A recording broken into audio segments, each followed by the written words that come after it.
Southampton are currently falling apart, losing so many of their key players as they move into this next season. And we're going to be talking about how that looks like it will affect them and impact their odds of staying in the Premier League for next season. If you don't know what we're talking about, Danny Ings looks like he is destined for a move to Aston Villa for around 25 million. And Aston Villa have also put in a second bid for James Ward-Prowse as they look to be interested in bringing in the midfielder as well. What you could argue is definitely Southampton's two most valuable and impactful players. And without them, it could definitely be a struggle for them this season. That being said, I will pass it off to Lane to give his thoughts initially on the moves out of Southampton. Well, in years gone by, we've seen Southampton be a real feeder club with the likes of Luke Shaw, the likes of Sadio Mane, and they've managed to stay afloat. But losing two massive players in Danny Ings and more than likely going to be James Ward-Prowse. Danny Ings 100% confirmed today by Aston Villa and their club. And it just looks unbelievable what's happening to Southampton here. Losing the likes of Mario Lemina, Ryan Bertrand leaving on a free, Angus Gunn, Wesley Howitt. It's not just some small names, it's their bigger names at the club and the biggest names. And if Vestergaard goes, it's going to be a real tank that could see them even go to 20th, in my opinion. But what they have done this summer has been absolutely dreadful, not even bringing in too many big names, bringing in a left back in Roman Perraud and a Chelsea youth player in Valentino Liveramento. And it has been a very interesting summer for Southampton, and it just keeps getting worse and worse with, like you said, a second bid going in for Ward-Prowse, which would see their midfield look atrocious. Rumors earlier of Oriol Romeo leaving, and I wouldn't be surprised if he left too.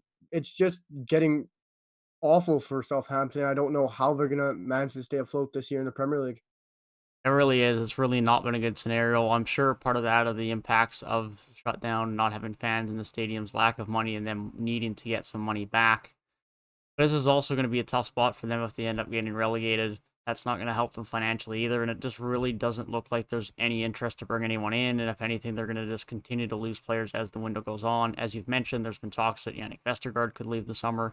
There's no guarantee that Romeo is going to be around come the start of the season, and so there has to be some legitimate concerns for Southampton fans here about how the season is going to go. As you mentioned, they haven't run in anyone massive this summer. Now they have spent 20 million left back and a right back or a right mid. Livermento can play a bit of both.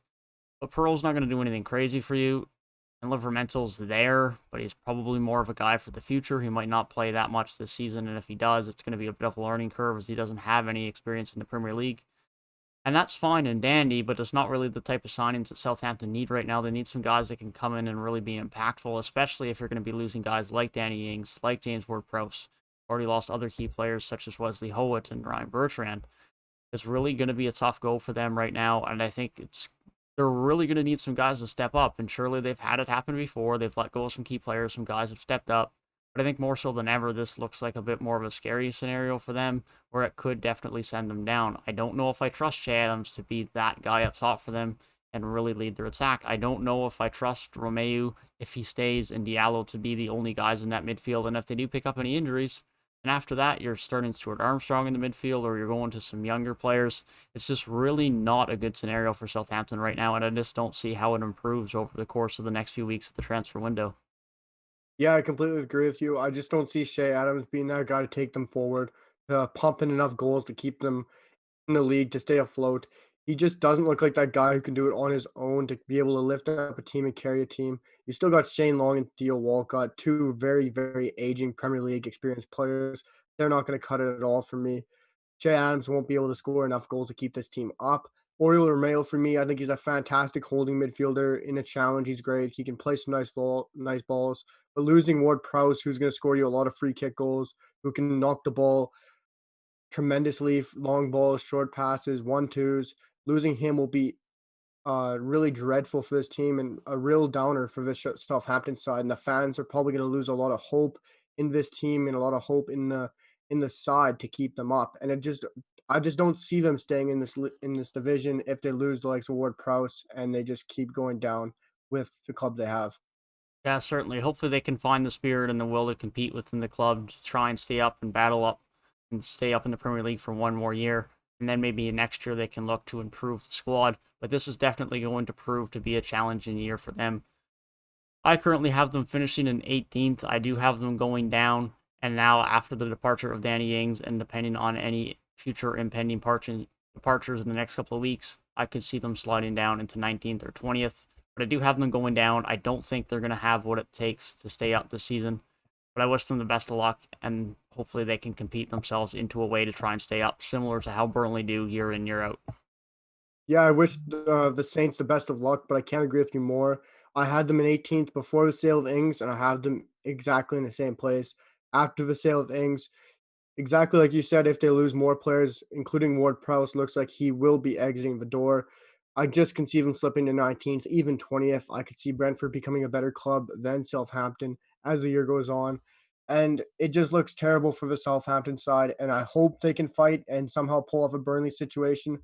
But without Danny Ings and Ward-Prowse and Bertrand, all these great players, I just don't see them staying in the division. Certainly going to be a tough go for Southampton this year in the Premier League, but they will definitely try their best to battle and stay up to see one more year in the Premier League. With that being said, let us know your thoughts down in the comments section about the Southampton team for this upcoming season, and if you think they will manage to pull it off and stay up in the Premier League for one more year.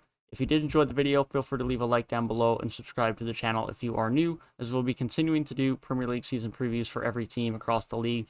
And if you want to see some of the other ones we have already done, be sure to click the box on the right-hand side of the screen. That being said, I hope you guys have a great rest of your day, and we will see you guys in the next one.